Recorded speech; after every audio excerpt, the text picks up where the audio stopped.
नई Delhi railway station के platform number 14 पर क्या हुआ था, एयरफोर्स के अधिकारी ने बताई एक एक बात। नई दिल्ली रेलवे स्टेशन पर हुई भगदड़ को लेकर वायुसेना के एक सार्जेंट ने कहा कि प्लेटफॉर्म पर काफी ज्यादा भीड़ बढ़ गई थी। उन्होंने कहा कि मैंने लोगों को इकट्ठा होने से मना किया और घोषणाएं भी की, लेकिन लोग नहीं सुन रहे थे। इस घटना में 18 लोगों की मौत हो गई है। पीएम मोदी ने भी इस घटना को लेकर दुख जताया है।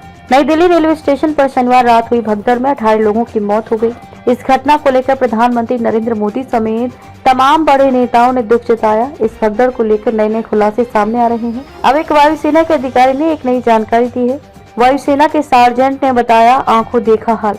नई दिल्ली से प्रयागराज में महाकुंभ के लिए जा रहे श्रद्धालुओं की भीड़ और अन्य जगहों पर जाने वालों की भीड़ स्टेशन पर काफी ज्यादा बढ़ गई थी, जिसके बाद भगदड़ होने की बात बताई जा रही है। अब भारतीय वायुसेना के एक सार्जेंट ने बताया है कि बड़ी संख्या में लोग इकट्ठा हो गए थे और समझाने की घोषणाओं और प्रयासों के बाद भी भीड़ बेकाबू रही। एक अन्य प्रत्यक्षदर्शी ने इस भगदड़ की भयावहता का जिक्र करते हुए कहा कि भीड़ हद से ज्यादा थी। उन्होंने कहा, भीड़ काफी ज्यादा थी, लोग फुट ओवर ब्रिज पर जमा थे। इतनी बड़ी भीड़ की उम्मीद नहीं थी। मैंने त्योहारों के दौरान भी रेलवे स्टेशन पर इतनी बड़ी भीड़ कभी नहीं देखी। प्रशासन के लोग और यहाँ तक कि एनडीआरएफ के जवान भी वहाँ मौजूद थे, लेकिन जब भीड़ सीमा से अधिक हो गई तो उन्हें नियंत्रित करना संभव नहीं था। एलएनजेपी अस्पताल में भगदड़ में अपनी बहन को खोने वाले पीड़ित भाइयों में से एक ने कहा, हम 12 लोग थे जो महाकुंभ जा रहे थे और सीढ़ियों पर थे। मेरी बहन सहित मेरा परिवार भीड़ में फंस गया था। हमने उसे आधे घंटे के बाद पाया और तब तक वह मर चुकी थी। एक अन्य प्रत्यक्षदर्शी ने बताया कि ट्रेन के प्लेटफॉर्म बदलने की घोषणा के बाद दोनों तरफ से भीड़ आ गई, जिससे भगदड़ मच गई। उन्होंने कहा, भीड़ को नियंत्रित करने वाला कोई नहीं था। घोषणा की गई कि प्लेटफॉर्म नंबर 12 पर आने वाली ट्रेन प्लेटफॉर्म नंबर 16 पर आएगी, इसलिए दोनों तरफ से भीड़ आ गई और भगदड़ मच गई। कुछ लोगों को अस्पताल ले जाया गया। प्रभावित यात्रियों में से बिहार के पटना निवासी पप्पू ने अपना दुख साझा करते हुए कहा कि मेरी मां की भगदड़ में मौत हो गई है, हम घर जा रहे थे। एनडीआरएफ कमांडेंट दौलत राम चौधरी ने पुष्टि की कि स्थिति अब नियंत्रण में है।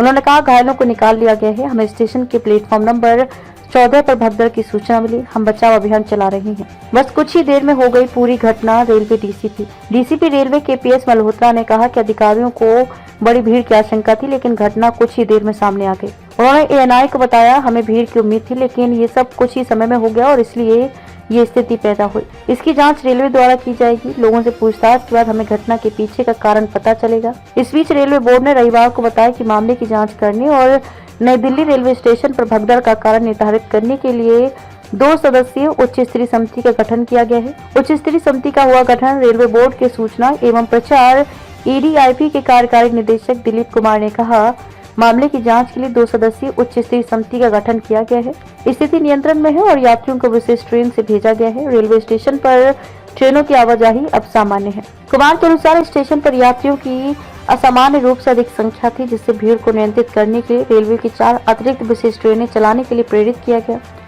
रेलवे के पुलिस उपायुक्त डीसीपी केपीएस मल्होत्रा के अनुसार ये घटना उस समय हुई जब बड़ी संख्या में यात्री प्लेटफॉर्म नंबर 1 पर एकत्र हुए थे। प्लेटफॉर्म 14 जहां पर प्रयागराज एक्सप्रेस खड़ी थी, इसके अलावा स्वतंत्रता सेनानी एक्सप्रेस और भुवनेश्वर राजधानी के प्रस्थान में देरी के कारण प्लेटफॉर्म 12, 13 और 14 पर भीड़ बढ़ गई थी।